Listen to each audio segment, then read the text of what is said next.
ये मेरा पोता का आज बर्थडे है और दिव्यांशु नाम है इसका और ये पढ़ता है चकमका में, बाहर हॉस्टल ले जाता है।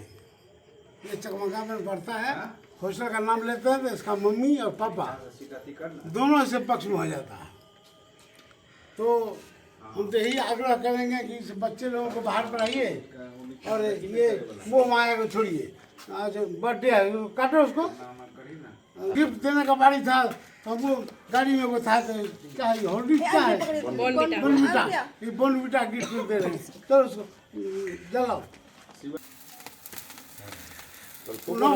खरीदिए। Happy birthday to you. Happy birthday to फूफा ना टोटल रे, टोटल फूफा। हाँ काटो। मम्मी का रही ना दोनों टाका रे जान है दोनों का काटे से चली मम्मी के दे दे जरूरत। कथी छीट दे